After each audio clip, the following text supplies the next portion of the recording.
अरे तू तारा के थैंक यू सो मच। वो दिन तू हमरा के आके बचैला ना तो का जने वो जानवर का से का कर देते सन और हमारा भैया के मान सम्मान इज्जत प्रतिष्ठा के तू शान रखला ताकि दिल से धन्यवाद। वैसे बात रहला नौकरी जाए लगला का? हाँ ड्यूटी जाता है। अच्छा बात ही रहला कि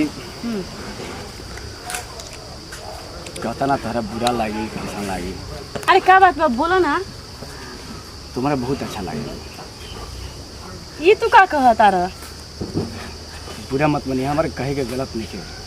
हम तोरा से बहुत प्यार करेंगे और यही के चलते हम आज तक शादी ना करेंगे। देखा रंजीत, हम अपना भैया के एक वादा कैले बानी कि हम जिंदगी में उनकर मान सम्मान और इज्जत प्रतिष्ठा के कबू नीचे ना झुका सकेनी। और आज यही भरोसा पर हमरा के भेजेलन कि हम जातनी बाहर पढ़ावतनी और 2 रुपया कमातनी और प्लीज़ इस सब प्यार में हम ना पढ़ सकेनी। और हमरा के गलत मत समझा। हम तोहरा दिल के कबो ठेस ना पहुँचे दे और तोहरा भाई के मर्यादा में कबो कमी ना हो। देख तारा दिल के एहसास के हम समझतानी, लेकिन हमार कुछ मजबूरी बाटे और ये प्यार मोहब्बत हमनी के गरीब इंसान खास करके ना करेला। तोहर भावना के हम कदर करतानी, लेकिन प्लीज़ रंजीत, तोहर तो नौकरी भी हो गई बाटे और तू चाहवा तो तारा से बहुत खूबसूरत लड़की लोग शादी कर ली लोग। हमरा के भूल जा, ई नहीं के हो सकत। हमने जो प्यार नहीं जा कर सकत तो कम से कम दोस्ती तो कर सकते हैं ना रंजीत, दोस्ती भी ना। कैसे ई हमनी के समाज ना एगो लड़का लड़की के दोस्ती के ना कबो दोस्ती के नज़र से ना देखेला। आज हम तोरा से दोस्ती भी रखतानी ना, लेकिन बहुत ऐसा कोई लोग बा कि हमनी के रिश्ता के गलत जोड़ के हमरा भाई के सामने पेश कर दी लोग। और हम कोनो भी हालात में अपना भाई के सामने गिरे नहीं चाहत। सॉरी। और वो दिन हमरा के बचौला एक खातिर दिल से तारा के थैंक यू। सॉरी। हम जानते हैं तू हमारे दिल के फीलिंग्स जरूर समझबा। अच्छा चलो तानी। क्यों बात ना, वादा बा अपना प्यार के। जब जब मुसीबत आई तब ऐसे ही पहाड़ बन के खड़ा रहो। हरे पियावा से नीक बात तो कियावा हो कि कबहू बीमार न होला। काहे रे चला काहे उदास बड़े रे? भाई देख, हम ऊ भवरा हई कि कली के भी ताक ताक के फूल बना दी। वाह साला ते ऐसा डायलॉग मारे ले इसके बुझा लगी तोरा के जब फारी है भर तो मुड़िए तो रहला ले। भाई देख, हम मजाक के मूड में नहीं थी, हम एकदम सीरियस बानी। अरे त का भइल बताइबे तब न। ते तो मास्टरनिया के छोड़ देले। हां हां और लेकिन ओकर बहिनी है छोटकी के बात करता रे।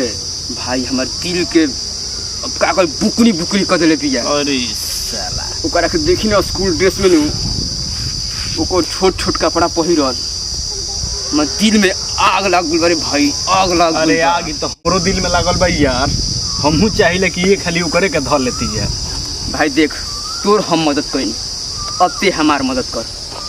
साला इहो कहे वाला चीज भाई यार। बोल क्या करे के बा चल। बस वो करे हम चाहते नहीं, बस एक बार नु करा के मिल ले बका से। तोर चाहत पूरा होई। हम भाई नु जैसे कहबे वैसे करब। बोल क्या करे के बा खाली। बस भाई घना टंगवा दे। साला होई ही चुकी बात कहत रे यार। चल जब चाहे के तब आवे दे। बोल बिया का? बोल दिया भाई। अरे दादा हो दादा, तब तो रही भाई बानू रे। चिंता मत कर। देख है बरा, देख दिल में जोन आग लगल बनू ऊपरे पानी से बुझाई अरे यार बुझ भाई। ए सुना का काम बा? आवा है ना आवा। का काम बा? ओ क्लास में पढ़े लो। तारा से का मतलब? तो माने का हो जाई बता दे। हम दीदी के छोड़ ले रहा कुछ करबा हम लेकिन भैया से कह देब अपना। भैया से कह देबू। ए भाई ई भुला के बेकू भाई गोइल अपन ड्यूटी पर। हमार भैया नहीं खा। ओ दिन तक कह कुकुर से अपन बहन के बचा ले, लेकिन अब तोरा के बचाई। देखा ढेर मत बोला। ए चुप, ढेर मत बोला। इहो करे लखा ठतिया रे। हां भाई ले चल चल। अब तोरा के बचाई रे। चल टांग भाई, टांग ना चल भाई। छोड़ तो रखे कोई से छोड़ दी रे।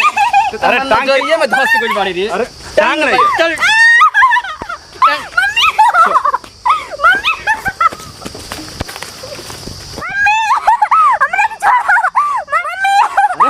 दे। अरे मुँह जब मुँह जब ना।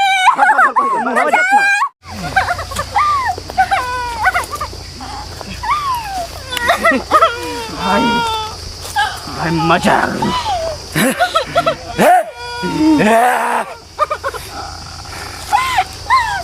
हमरे टक्कर लेला का अंजाम ये होखेला। जाके अपन बहन से कह दिए आज के बाद हमनी से लागी तो ओकरो अंजाम इहे होखी। और हाँ सुन ले, अगर जे कोनो लफड़ा भइल तब के लिए नेटिया काट देब जा। साथे साथे तो बाप भाई और जो भी परिवार बाटे में एको ना बचे सब ने पूरी काट दे जा। चल चल चल भाई।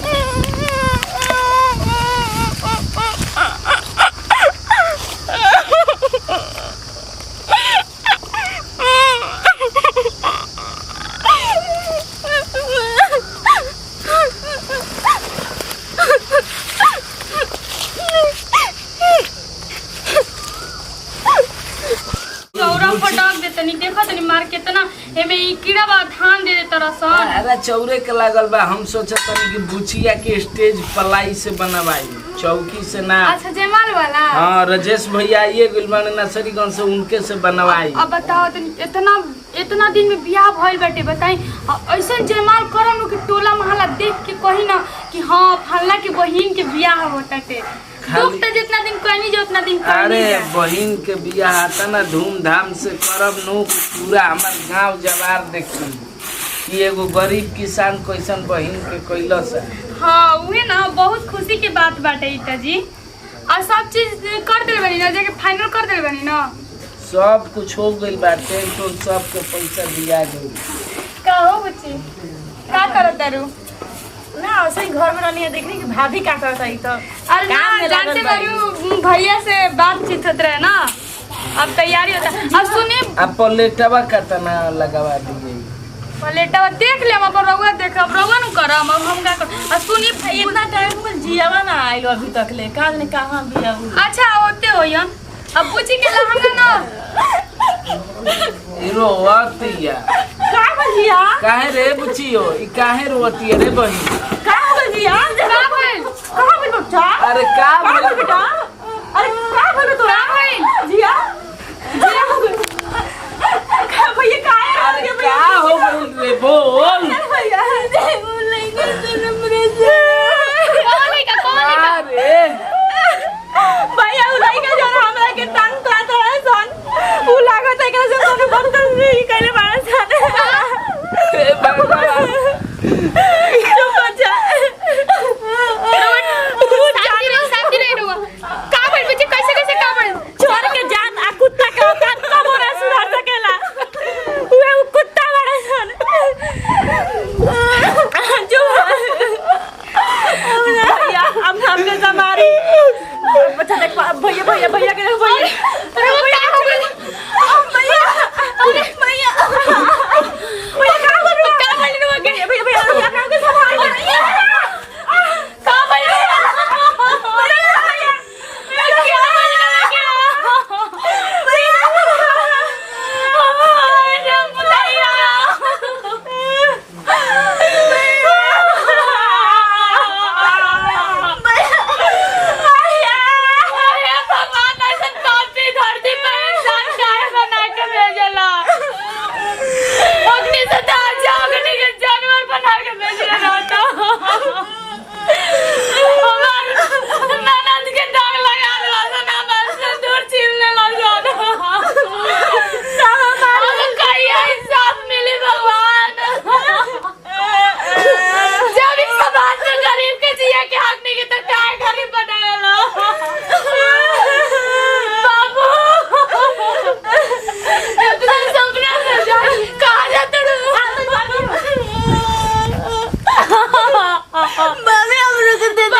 तोरा पता बाटे उ जौन लइका हमरा के छेड़त रहले सन, आज हमरा बहन के इज्जत तार तार कर देले सन, और रोगनी की वजह से हमार भैया आत्महत्या कर ले। अरे अरे तू भाई के सामान हम देखा जा, भाई के सामान जा। साला कुत्ता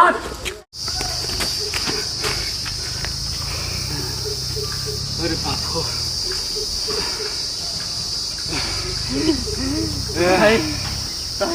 मजा आ गई यार। एक बजे से मनी के बदला निकाल लेंगे ऐठत रही सकुली। अब पता चले अब बुझा जे करो बहिन के केकरा से पंगा ले। लेकिन कुछ को यार आत्मा के शांति मिलता है। अरे भाई हमारा तो बहुत यार साला तोनी के जिंदगी पर लालच हो गई चाहिए। साला तोनी के पता बारे तो तोनी के क्यों अपराध कैले बड़ा सन पता बा तोनी के का पहले बहन जान के हां आ तू इस साला पेता तो बढ़ रही रे। साला वो मासूम लड़की तोर का कैले रहे रे हैं। शुक्र मनाऊ मोहल्ला के बारे तो इतना मार मारती ना कि तोनी के हम का बताएं। लेकिन घबरा से मत तोनी के ऐसा ठूसब कि साले जिंदगी कट जाए जेल में। अब बाबू माई मरते हैं घर खेत में। साला ते अपना बाप के इकलौता न बाटे हैं। अरे साला वो गरीब इंसान कैसे अपना बहन के पालता पोसता शर्म आई ना। तू बाप के नोट पे कतना ऐस कर दे रे कतना ऐस कर दे। अरे साला तोनी के तो हाथ कापे के चाहिए हैं। तोनी के तो आज अपना टोला के कहत साला शर्म आवता रे। देखा से एगो हमरा के मेहनत करके दौड़ धूप के नौकरी लेनी अपना बाप के नाम में ऊंचा कहीं और तोनी के साला इकलौता तू हवे रुपया पैसा से मातल बस तोनी के हैं। घबरा से मत ई तोनी के अतना बड़का गुनाह कैले बसन ई दोनों के सजा हम जरूर दिवाई। चाहे कनी खाते तोनी के कतनो रुपया लगा लसन सजा दिला के रहो।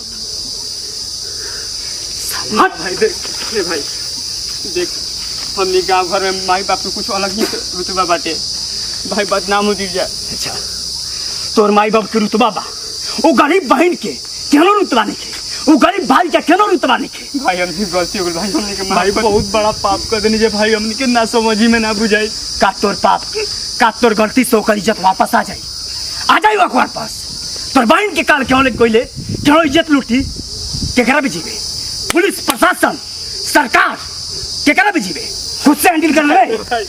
भाई हमनी के माफ कर दे। हमनी के चोची को अबे चोची भाई हमनी करब दे जोन गलती के पर जाते हो भाई बहुत बड़ा गलती तोनी के हाथ जोड़ के विनती बा भाई हमनी सुन भाई तोनी के हम पैर पड़ता तोनी के अब कोई ना बचाता भाई एक साजा भुगते के पड़ भाई ऐसा ना तोनी के एक गलती से तोनी के पता बा का भइल बा पता बा ओकर भाई मर गइल साला ओकर भाई मर गए ओकर साला छोटा सा बदला लेवे खातिर तोनी के क्यों ना हद तक गुजर जी बसाए ई उम्मीद ना रहे उम्मीद। सॉरी भाई चलो सर। नमस्कार प्रणाम एमआर भोजपुरिया के टोटली टीम बाटे आप सबके प्यारा चैनल एमआर भोजपुरिया पे दिल से सही आशीर्वाद प्यार बनल रही फिर से आप सबके सेवा में हमनी के एकदम जुट गई जब पूरा टीम लॉकडाउन के बाद और ऐसा ही दिल से आशीर्वाद प्यार बनल रही। और बाकी कैसे जी अगर हमने वीडियो अच्छा लगा तो लाइक करी कमेंट करी लोग और वीडियो को ज्यादा से ज्यादा शेयर करी। अगला वीडियो देखे के बानू तो बेल आइकन घंटी बजाई काका और अंटी बजाई कमेंट करके बताई हमनी के वीडियो कैसन बा और हमनी के चैनल एमआर भोजपुरिया के सब्सक्राइब कर ली और ऐसे ही हमनी के टीम पर अपन प्यार आशीर्वाद बनौले रहे। कुछ गलती सही भाई लोग ही हाथ जोड़ के हमनी के क्षमा चाहते हैं और हमनी के लास्ट में बोलब जा जय